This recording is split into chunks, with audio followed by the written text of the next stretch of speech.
Alrighty, one thing I got to add to that glycolysis is that as long as these reactions are in the cytoplasm, okay? So glycolysis, being that glycolysis takes place in the cytoplasm, glycolysis is anaerobic. And anaerobic means without oxygen. Did the oxygen come in here and say, I'm gonna get used here? No, oxygen's like, if I got enough oxygen, I'm gonna go down there. So this is anaerobic respiration. So I'll just go ahead and put glycolysis. I don't know where to put that. Maybe I'll do green.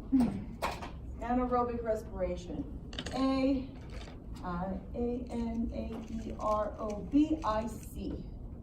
Anaerobic.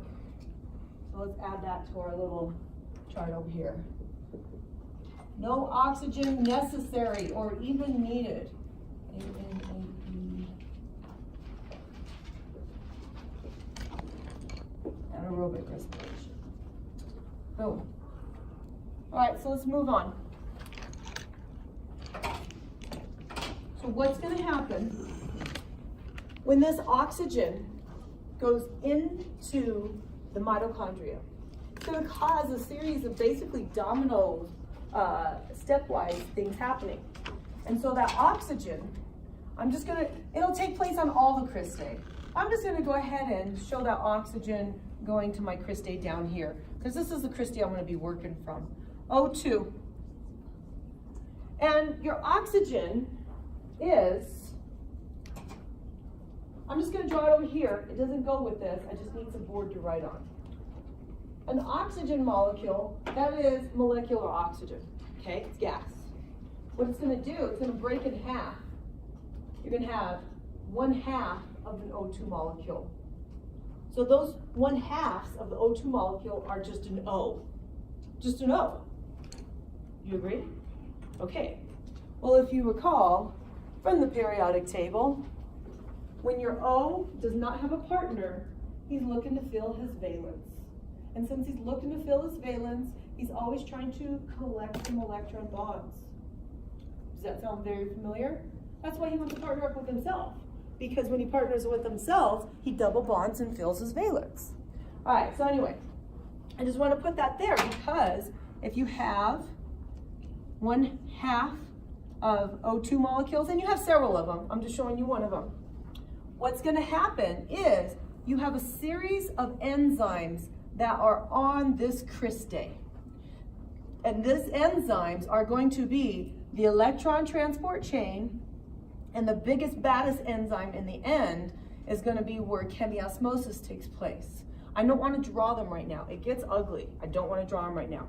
But what the oxygen does, the oxygen will go to the cristae, and it will begin pulling on electrons, because electrons are going to travel in those enzymes and basically go from one enzyme to the next, to the next, to the next, giving off energy. So this half oxygen begins pulling electrons down the electron transport chain. Like, where those electrons come from? They come from this guy.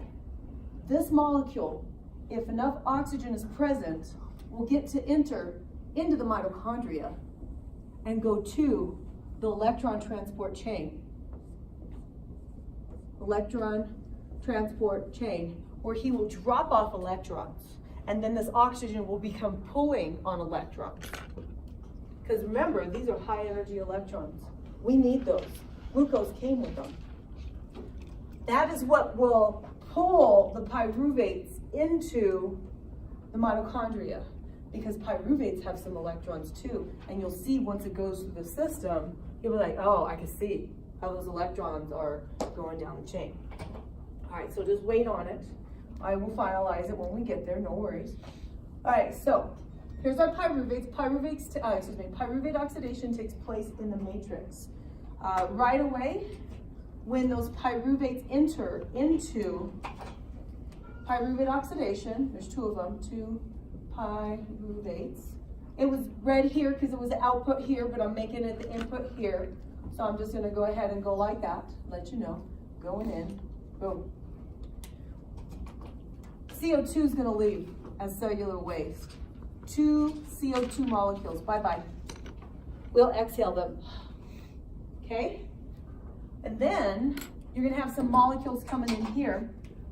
You're going to get 2 NAD pluses coming in. Sounds vaguely familiar. Those 2 NAD pluses will remove electrons from those pyruvates. Whoop. Thank you. He's going to get oxidized. He's going to get reduced, making 2 NADHs.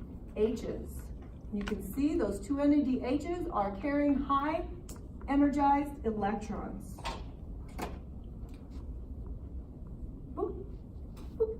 There you go. And those 2 NADHs are going to do the same thing. They are going to go to the electron transport chain where they are going to drop off their highly energized electrons. 2 ETC, electron transport chain. All right, we're almost done with this system here. We have a molecule going in. There are 2 coenzyme A. Coenzyme, E-N-Z-Y-M-E. 2 coenzyme A's go in. 1 coenzyme A for each pyruvate. Then those coenzyme A's are going to attach to the pyruvate molecules. Boom, boom. And then the molecule that is a result of this system is going to be called acetyl coenzyme A.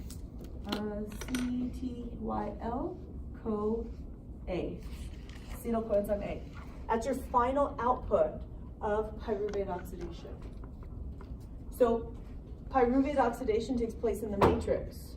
And because this molecule couldn't get into the matrix without oxygen, all the systems inside the mitochondria are aerobic.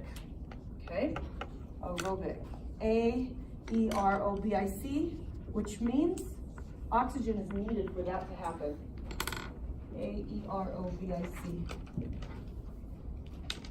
All of them. Bless you.